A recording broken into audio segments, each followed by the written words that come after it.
It was raining the day Malik's life began to change. He stood under the cracked bus shelter on Crenshaw Avenue, his hoodie soaked, holding a grocery bag that was already tearing. He had just finished his night shift at a diner, 10 hours of cleaning tables and smiling through exhaustion. When the black SUV slowed beside the curb, Malik didn't pay much attention. Wealthy folks drove through this part of LA all the time, windows rolled up, pretending not to see the world outside theirs. But this one stopped. The back window rolled down, revealing a man, older, well-dressed, maybe late 50s, his eyes sharp even in the dark. "Hey, young man," he said. "You dropped something." Malik frowned. "I don't think so, sir." The man held out a brown envelope. "You sure?" Malik shook his head. "That's not mine." The man smiled faintly. "Then take it as a gift. For helping me earlier." Malik blinked. "Helping you?" The man chuckled. "You pushed my car when it stalled outside that diner an hour ago, didn't you?" Malik's mind flashed back. He had pushed a fancy car earlier that night for an older man who didn't even thank him. "Oh, I didn't think you noticed." The man's smile softened. "I notice everything." Malik hesitated, but the rain was pouring harder now. He took the envelope just to end the conversation. "Thank you, sir."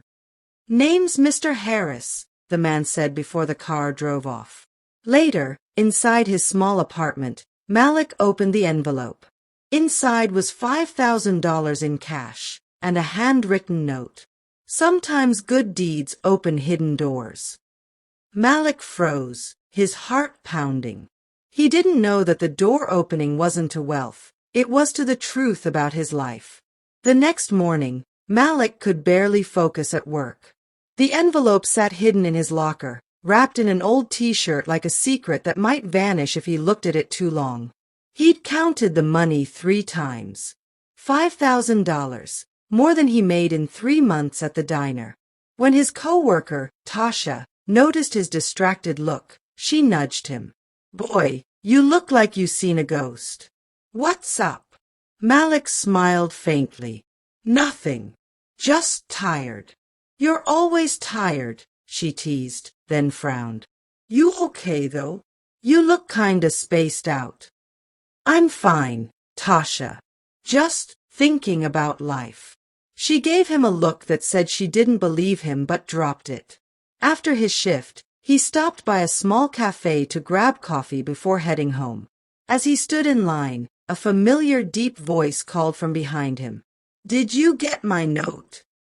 Malik turned. Mr. Harris stood there, sharp gray suit, watch that looked like it could pay Malik's rent for a year. The man smiled with quiet confidence. "Yes, sir," Malik said, startled. "I wanted to say thank you, but that was too much money." Mr. Harris raised a hand. "Consider it a start. I like rewarding people who do good without expecting anything in return." Malik hesitated. "I wasn't trying to get rewarded, sir. I just saw someone who needed help." "That's what makes you different," Harris said, looking at him intently. "Tell me, Malik, do you have a job that makes you happy?" Malik blinked. "I work at a diner. It pays the bills." "That's not what I asked." Malik sighed. "Then no. But it's what I've got." Harris smiled faintly, as if expecting that answer. "I own a foundation. We do charity work, community projects, mentorship programs. I could use someone like you. Hard-working, honest." Malik stared. "You don't even know me." "Maybe not yet," Harris said calmly. "But something tells me I should." It felt strange, a billionaire offering him a job out of nowhere. But something in Harris's eyes, something warm and almost familiar, made Malik say yes. "All right, sir. I'll give it a try." Harris extended his hand. "Good. Come by my office tomorrow morning. You'll start immediately." As Malik shook the man's hand, he felt an unexpected pull in his chest. like meeting a stranger who somehow felt known. He didn't know this handshake was the beginning of his past catching up with him. Malik stood in front of the towering glass building downtown, trying not to look impressed. The silver letters on the front read, Harris Enterprises Foundation. He rubbed his palms against his trousers nervously before stepping inside. The marble floors gleamed, and the air smelled of fresh coffee and quiet power. A receptionist with a perfect smile welcomed him. "Good morning, sir. You must be Mr. Malik Thompson. Mr. Harris is expecting you." He nodded and followed her to the elevator. As the door slid open to the top floor, Malik stepped into a world he had only seen in magazines. Mr. Harris stood by the window, overlooking the city skyline. "Right on time," he said, turning with a smile. "I like that." "Thank you for the opportunity, sir," Malik said, still unsure why this man had chosen him. "You'll be working directly with me," Harris explained, "helping with our youth outreach project. I believe in giving young men a second chance, especially those who didn't get a fair start." The words hit Malik like an echo from another life. He thought of his mother, the woman who had raised him alone, working 2 jobs, refusing to speak of his father. "I'll do my best," Malik said quietly. Harris smiled, but his eyes softened. "I'm sure you will." For weeks, Malik threw himself into the work, arranging community events, helping young men find jobs, driving Mr. Harris to meetings. The more time he spent around the man, the more he felt something unspoken between them. Once, during a long drive, Harris asked, "Do you have family here in Los Angeles?" Malik nodded. "Just my mom. She's been everything to me. Never met my father." Harris's expression changed, subtle, but Malik noticed. "I see," he said quietly. "And she never told you anything about him?" Malik shook his head. "Every time I asked, she'd say, 'Some doors are better left closed.'" For a moment, Harris stared out the window, his jaw tightening. "Sometimes," he murmured, "those closed doors hold the truth we're afraid of." Malik didn't understand what he meant then, but he would soon. Because that same night, while sorting through old documents for the foundation, Malik found a photo buried inside a dusty folder, a photo of a young woman laughing beside a man who looked exactly like Mr. Harris. The woman was his mother. Malik sat frozen in the quiet office, staring at the faded photograph in his hands. The image was unmistakable, his mother, younger and radiant, standing close to Mr. Harris. Her hand rested lightly on his chest, the way only lovers did. His mind spun. No, it couldn't be. He turned the photo over. In neat handwriting were the words, "To Michael, for all the love you gave me. Renee." His mother's name was Renee Thompson. Malik's heart slammed against his chest. Mr. Harris's first name was Michael. The air felt heavy. He stuffed the photo into his jacket pocket just as the office door opened. Mr. Harris walked in, smiling warmly. "Working late again, I see. You remind me of myself at your age." Malik forced a shaky smile. "Just finishing up, sir." "Good man," Harris said, walking to his desk. "You've done impressive work, Malik. The board noticed. You've got real potential." "Thank you, sir," Malik said, his voice tight. "Can I ask you something?" "Of course.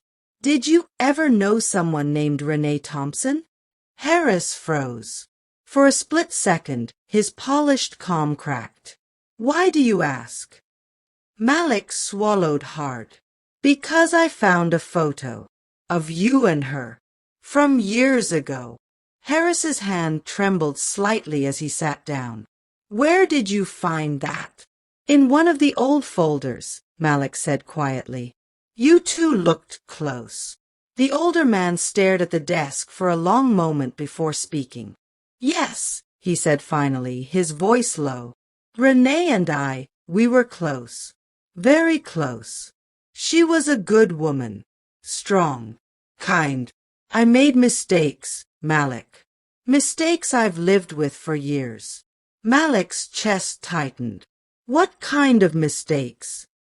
Harris looked up, his eyes glistening with something between guilt and fear. The kind that cost me a son. The words hit Malik like thunder. A son. Yes, Harris said, his voice cracking slightly. She was pregnant when I left. I didn't know until it was too late. I tried to find her, but she was gone. She wanted nothing to do with me. Malik stood, heart pounding, the truth slamming into place. She raised me alone, he whispered. Renee Thompson. I'm her son. Silence fell like a storm. Harris stared at him, disbelief turning into shock, then something deeper, rawer. My God, Harris whispered. Malik. Malik's eyes burned. You're my father. Neither of them moved.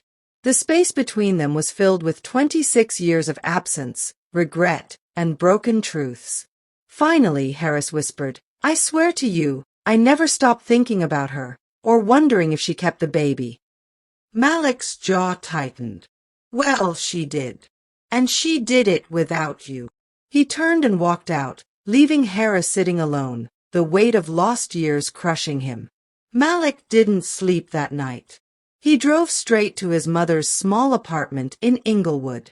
She opened the door in her robe, her face softening with concern. Baby, what's wrong? You look like you've seen a ghost. He didn't answer, just dropped the photograph on the table. Her hands trembled as she picked it up. Where did you get this? From Mr. Harris's office, Malik said, his voice shaking. You knew him. Renee sank into a chair, her eyes glistening. I knew him, yes. A long time ago. Before you were born. So it's true. Malik demanded. He's my father? Tears rolled down her cheeks. Yes, Malik. I didn't tell you because I wanted to protect you. He was married when I met him. I didn't know at first. When I found out, I left. I didn't want to be part of that life. Malik stared at her, anger and confusion twisting his chest. So you let me grow up thinking I didn't have a father when he was out there, living rich, helping others? She whispered, I didn't want you to hate him. Or me. Malik turned away, fists clenching. You both took that choice away from me. Renee reached out, her voice trembling. He doesn't know what kind of man you've become, Malik. You're everything I hoped you'd be. He stepped back, tears brimming. Yeah, but he doesn't even know he has me. And before she could speak again, he walked out, the door closing like a wound that wouldn't heal. The next day, Malik didn't show up at the foundation. Mr. Harris, Michael, called, texted, even drove to the diner. Nothing. By evening, he showed up at Renee's apartment. She opened the door slowly, her face pale. Michael, she said softly. You found him, didn't you? Yes, he whispered. And I lost him again. Renee sighed. You have to understand, I didn't want to ruin your family back then. You had a wife, children. I left my wife years later, he interrupted quietly. But by then you were gone. I looked for you, Renee. I looked for both of you. Her eyes softened, but pain lingered. You can't undo the past, Michael. I know, he said, voice breaking. But I can try to make things right now. Renee hesitated, then pointed to the door. He needs time. He's angry, confused. He doesn't know how to feel. Michael nodded slowly. Tell him, I never stopped loving you, or regretting what I did. He walked away before she could answer, shoulders heavy with years of silence. 4 days, Malik avoided everyone. He didn't go to work, didn't answer calls. He wandered the city, the alleys, the pier, the quiet corners of downtown, thinking about everything. His entire life felt like a lie. The man he had helped, the one who'd offered him a job, praised his honesty, had been his father all along. One evening, Tasha found him sitting alone at the diner after closing. "Malik, you can't keep doing this," she said, sitting beside him. "Whatever's eating you up, talk to someone." He laughed bitterly. "You ever find out your whole life's been missing a piece, and when you finally find it, it cuts you?" Tasha frowned. "Is this about that new job?" "The old man." Malik nodded. "He's my father." Tasha's mouth fell open. "Wait, what?" "Yeah. My mom kept it from me." He didn't know either. 26 years, and they both acted like ghosts. Tasha placed a hand on his arm. "So what now?" Malik stared out the window. "I don't know. Part of me wants to forgive them. The other part wants to disappear." "Don't disappear," she said softly. "You're too close to the truth to run now." Her words stayed with him all night. A week later, Malik returned to the foundation. He walked into Mr. Harris's office without knocking. The older man stood when he saw him. "Malik, why didn't you look harder?" Malik cut in. "Why didn't you fight for her?" Michael's voice shook. "I tried, but your mother didn't want to be found. And I was a coward. I thought giving her space was respecting her choice. I was wrong." Malik's eyes glistened. "Do you know how many birthdays I spent wondering what it would feel like to have a dad?" Michael's voice cracked. "Every one of them haunts me." For a long moment, silence filled the room. Finally, Michael walked to his desk, pulled out a folder, and handed Malik a set of documents. "What's this?" Malik asked. "Everything I own, properties, shares, trust funds. It's not to buy you. It's my way of giving back what time stole." Malik stared at the papers and then at the man. "I don't want your money." Michael nodded, tears in his eyes. "Then take my name." Malik's throat tightened. "It's too late for that." He turned and walked out again, but this time, Michael didn't stop him. He knew healing couldn't be forced. 2 months later, Malik got a call from the hospital. His mother had collapsed at work. He rushed there, finding her lying weak but smiling faintly. "You came fast," she whispered. "Don't talk like that," he said, gripping her hand. "You're gonna be fine." Renee smiled sadly. "You have his eyes, you know. I see it now." "Mom, please," Malik begged. She touched his face gently. "Forgive him, Malik. Forgive me too. I just wanted you to grow up without shame." Tears filled his eyes. "I already forgave you."